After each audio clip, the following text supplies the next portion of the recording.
I'm on the phone with Jim on one of our regular check-ins. Like, Jim, nothing's happening. Hey, Jim. It's going well. We had some serious bouts of wind, but other than that, things are fairly well set up here. We've got some continuous time lapse going. It's starting, Adam. I think. Adam, it's starting. Oh wait, Jim, this is the big piece is starting to calve. Let me call you back. Call him back. Okay, bye. Still going? Yeah. In that V section right there. Holy shit, look at that big bird rolling. All four are running, right? Yeah. Look at that. You see how, look at the whole thing.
Calving face is 300, sometimes 400 feet tall.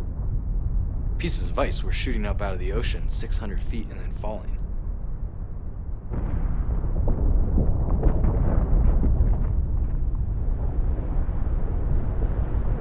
The only way that you can really try to put it into scale with human reference is if you imagine Manhattan. And all of a sudden, all of those buildings just start to rumble and quake and peel off and just fall over and roll around. This whole massive city just breaking apart in front of your eyes.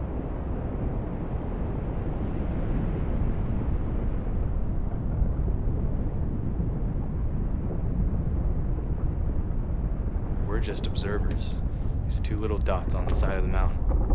And we watched and recorded the largest witness calving event ever caught on tape.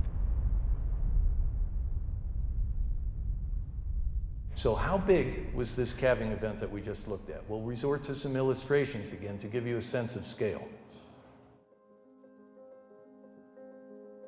It's as if the entire lower tip of Manhattan broke off, except that the thickness, the height of it, is equivalent to buildings that are 2.5 or 3 times higher than they are.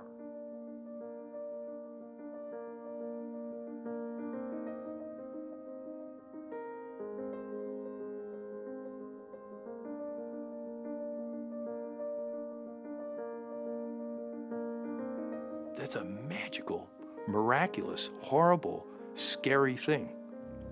I don't know that anybody's really seen the miracle and horror of that. It took 100 years for it to retreat 8 miles from 1900 to 2000.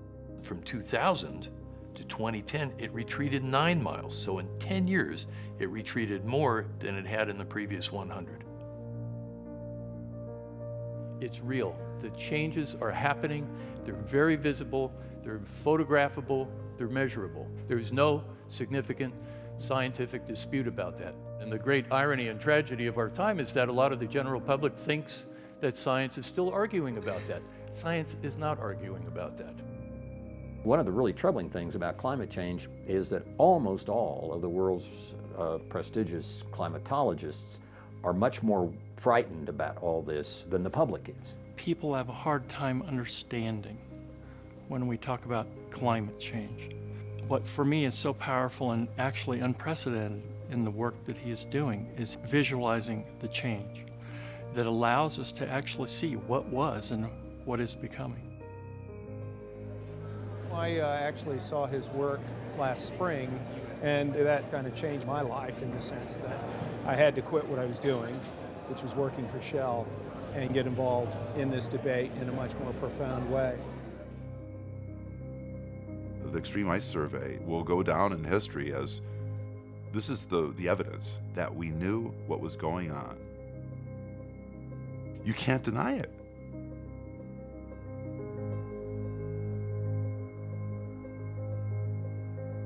We don't have a problem of economics, technology, and public policy. We have a problem of perception because not enough people really get it yet. I believe we have an opportunity right now. We are nearly on the edge of a crisis, but we still have an opportunity to face the greatest challenge of our generation, in fact, of our century. Thank you.